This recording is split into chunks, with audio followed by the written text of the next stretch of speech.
Assalamualaikum warahmatullahi wabarakatuh. Perkenalkan, nama saya Fitria Yunitias dengan NIM 4301421085. Di sini saya akan memaparkan mengenai salah satu materi dalam mata kuliah kimia organik, yaitu isomeris struktur, tata nama, dan alkana. Langsung saja kita ke pembahasan.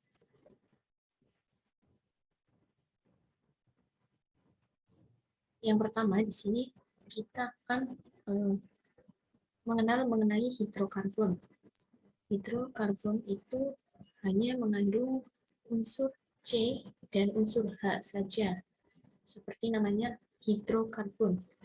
Oke, di senyawa hidrokarbon ini dibagi menjadi dua. Yang pertama ada senyawa hidrokarbon jenuh dan senyawa hidrokarbon tak jenuh. Untuk hidrokarbon jenuh tunggal yaitu C dengan C dan C dengan H.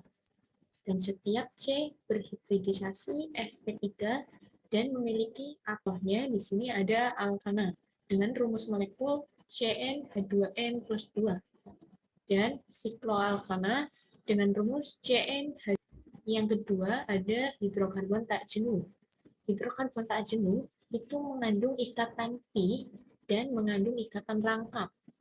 Di hidrokarbon tak jenuh, contohnya di sini ada alkena dengan rumus alkadien 2, ada min 2. Ada juga sikloalkena dengan rumus CnH2n-2. Mempelajari mengenai isomer struktur. Isomer struktur merupakan variasi dalam struktur senyawa organik atom dalam molekul dan dapat juga karena urutan atom yang terikat antara satu sama lain dalam suatu molekul. Isomer sendiri berarti molekul yang sama, tetapi rumus strukturnya itu berbeda. Di sini isomer struktur merupakan senyawa dengan rumus molekul yang sama, urutan atom yang berlainan, maka mereka memiliki rumus bangun yang berlainan pula. Ada isomer rangka atau rangkai, yaitu rumus molekul dan gugus fungsinya sama, tapi rantai induknya itu berbeda, yaitu rumus molekulnya sama, kerangkanya sama, gugus fungsinya juga sama, tetapi posisi dari gugus fungsinya itu berbeda. Gugus fungsi. Isomer gugus fungsi ini merupakan rumus molekulnya sama. Selanjutnya di sini alkana yang memiliki isomer lebih dari 3 atom karbon. Contohnya itu ada C4H10. C4H10 atau butana. Lihat ya teman-teman di sini. 1, 2, 3, 5, 7, 10. C4H10 dari alkana itu ada 2 metil propana. Kenapa 2 metil propana? Di sini bisa dilihat ketika 4. C-nya 4, hanya juga 3, 9 tambah 1, 10. Cabang alkilnya itu ada metil, berarti 2 metil propana. Sama C5H12 itu namanya pentana. Isomernya 22 dimetil propana. Suatu cincin atau kemajemkan. Senyawa dengan rumus CnH2n mengandung satu ikatan rangkap atau cincin. Contohnya di sini C4 dan 8 itu namanya butena. Kalau digelar siklobutana. Senyawa dengan rumus ikatan rangkap 3, 2 cincin, dan 2 ikatan rangkap atau 1 cincin dan 1 H14. Dimana ini tuh jika digabungkan ikatan rangkap plus 1 cincin. Bisa dilihat ya teman-teman di sini. Selanjutnya mengenai sejarah berkembangnya tata nama organik. Yang pertama itu di pertengahan abad ke-19 itu banyak sekali senyawa yang tidak diketahui strukturnya.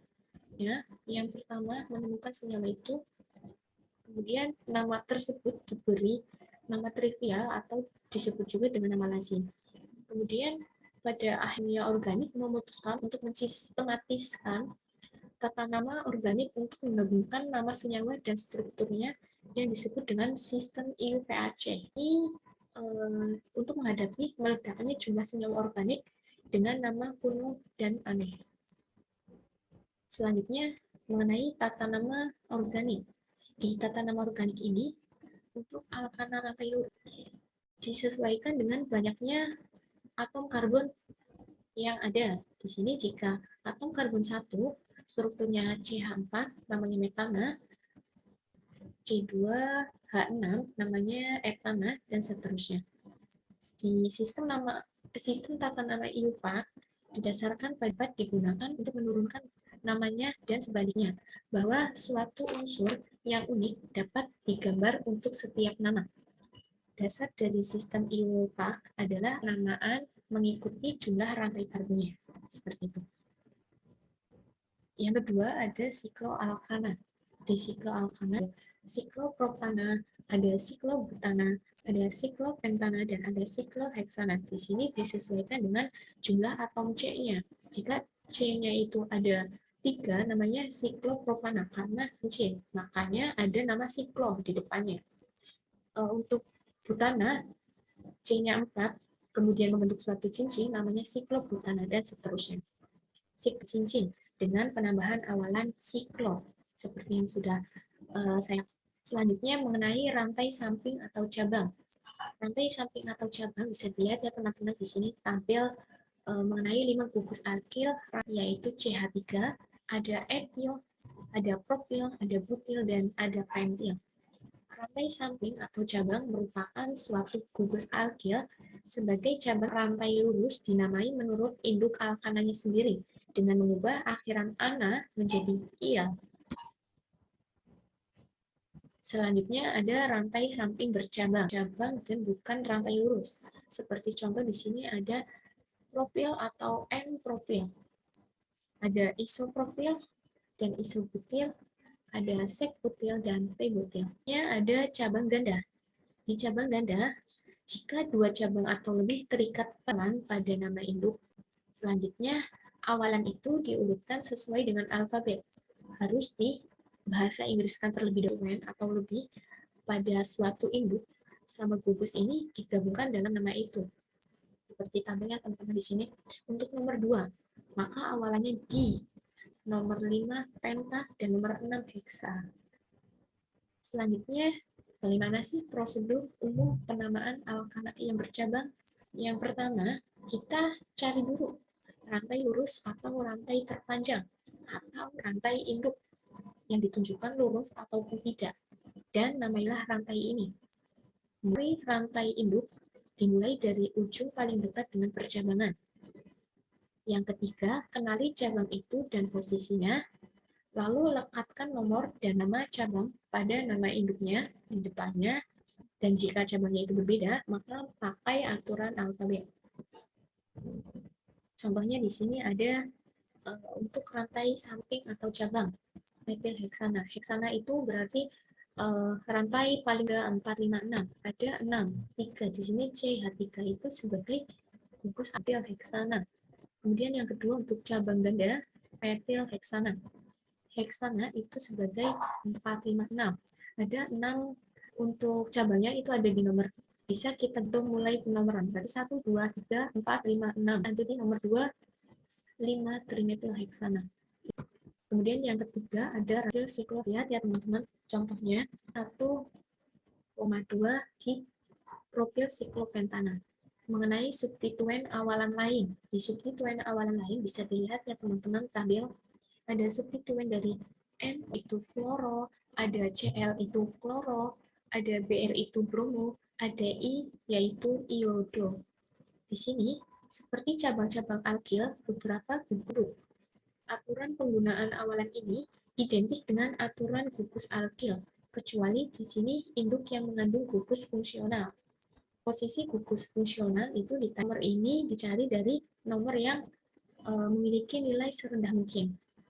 Gugus identik ini ditandai oleh contohnya di sini ada 1 bromo 3 nitro, karena berarti atom terpanjangnya ada 5. Kemudian di 1 bromo, kemudian ada cabang lagi, dan ini gugus alkilnya ada nitro namanya 1 bromo 3 nitropentana. Ada juga contoh selanjutnya mengenai alkena dan alkuna. Hidrokarbon induk tanpa rangkap atau ganda 3, akhiran ana diubah ena, itu namanya alkena. Tetapi jika ikatan ganda itu, jika dan diakhiri dengan una, maka disebut dengan alkuna. Untuk tata nama alkena dan alkuna, yang pertama, kita menentukan rantai induk atau rantai terpanjang yang diberi nomor dimulai dari atom C terdekat dengan ikatan rangkap 2 atau ganda 3. Selanjutnya itu nomor cabang terlebih dahulu, kemudian nama cabang, kemudian nomor posisi, kemudian nama rantai induk, dan yang terakhir kita tambahkan apakah tiga una. Contohnya di sini ada 4 dimetil 3557 tetrametil. Ini karena ada 3557 dan di nomor 2 untuk 5 dan ada cabang CH3 di ini namanya ada corak 4 berarti 4 gitu. Untuk bisa dilihat di namanya nonuna, nonana berarti kalau di alkuna itu tinggal diubah A-nya menjadi una kerangka 2 non 4 di cabang nomor ya, karena ada dua. Selanjutnya mengenai alkohol. Alkohol itu memiliki rumus molekul yaitu ROH atau gus fungsi alkohol. Tata nama isotope rantai induk itu diganti akhirannya menjadi ol. Yang kedua, kita mencari rantai cabang. Yang ketiga, penomoran dekat gugus OH. Jika gugus OH sama, penomoran terdekat adalah dengan penomoran dilakukan pada cabang yang paling dekat dengan rantai gugus, maka diberi awalan di depan, kemudian tetapi jika cabangnya itu berbeda, maka kita menggunakan etil 2-butanol dan 2-butanol. Bisa dilihat ya teman-teman. Selanjutnya mengenai amina. Amina sederhana atau RNH2, R2NH atau R3N merupakan gugus alkil yang diikuti akhir dahului N, bukan N normal. Di sini contohnya ada metil amina. Metil amina, CH3 itu metil dan NH2 itu amina. Jadi metil amina. Tiganya itu 2 kali dengan NH2. Seperti itu. Selanjutnya mengenai aldehid dan keton. Aldehid atau RCH dekat pada sebuah atom hidrogen. Maka gugus aldehid itu harus menjadi ujung suatu rantai karbon. Karbon aldehid tidak diperlukan yang namanya nomor untuk menyatakan posisinya. Untuk akhiran aldehid itu al, jadi jika dilihat di sini gambarnya ya teman-teman, OH, contohnya itu ada butana. Butana berarti ada akhiran al dan itu termasuk aldehid. Ada juga contoh 3 metil butana. Bisa dilihat ya teman-teman. Itu memerlukan nomor awalan karena tidak dapat berada di awal sebuah rantai karbon terpanjang, kecuali propanol. Propanol ini dan beberapa keton sederhana lainnya. Penomoran ini dilakukan dengan gugus karbonnya diberi tambahan on. Tadi kalau aldehid itu al, kalau keton itu on. Di sini bisa dilihat ya teman-teman keton, contohnya heksanon. Selanjutnya ada asam karboksilat. Di asam karboksilat ini, gugus karboksil hampir sama dengan gugus aldehid. Gugus karboksil yang mengandung atom karbon 1, sehingga tidak perlu yang namanya nomor. Imbuhan dari asam karboksilat ini adalah awalan asam dengan akhiran OA. Contohnya itu ada asam 5,5-dimetil heksanoat. Akhir harus diberi tambahan OA. Selanjutnya mengenai ester. Hanya saja hidrogen dari asamnya telah digantikan oleh gugus alkil. Nama dari gugus alkil esternya itu sendiri dan nama dari asam karboksilat dengan imbuhan asam yang dihapus.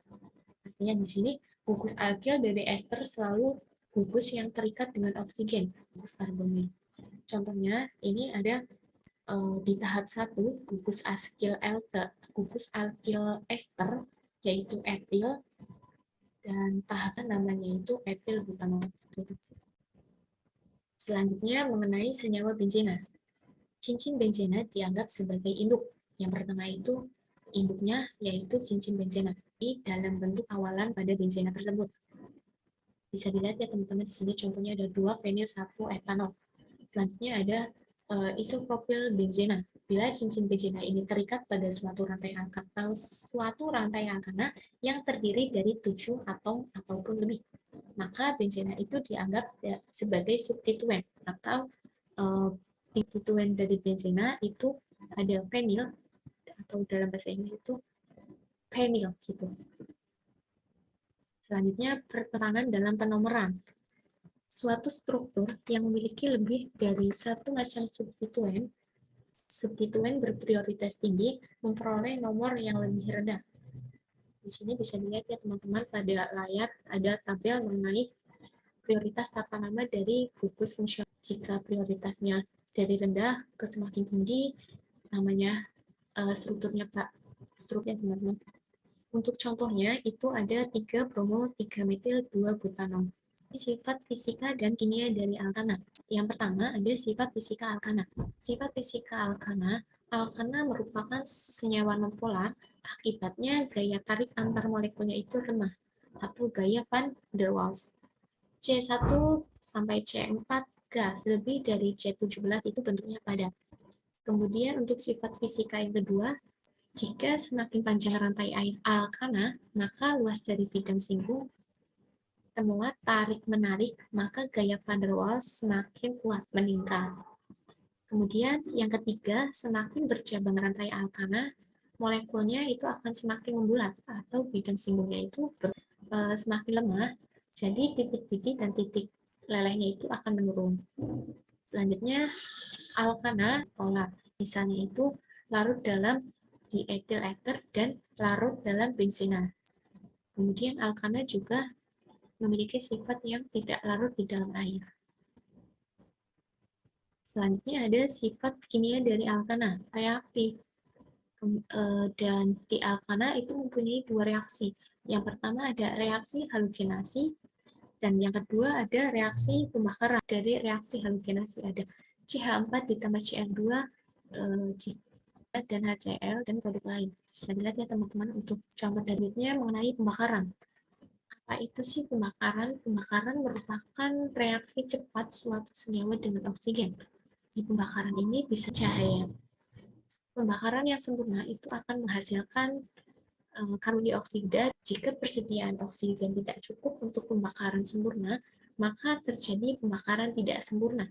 Pembakaran yang tidak sempurna itu akan menghasilkan HCHO atau CH3COH.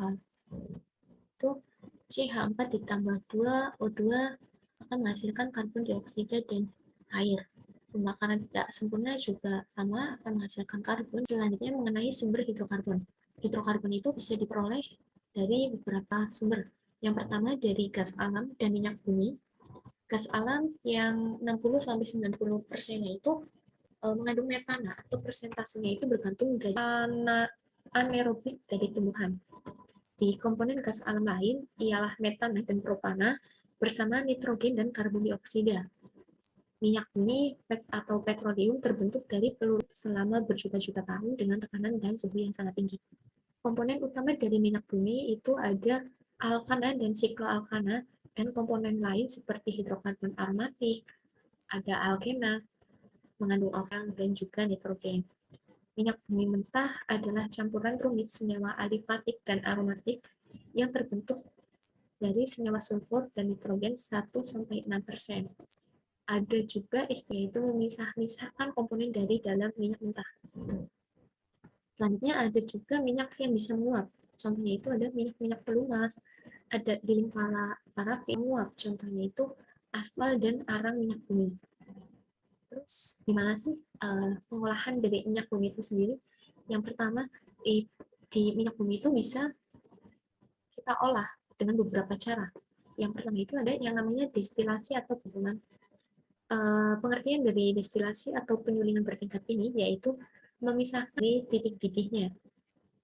Ada juga metode tracking tahapan minyak bumi yang dilakukan untuk menguraikan molekul-molekul besar senyawa hidrokarbon menjadi lebih kecil. Tracking ada cracking, hydrocracking, dan cara katalis.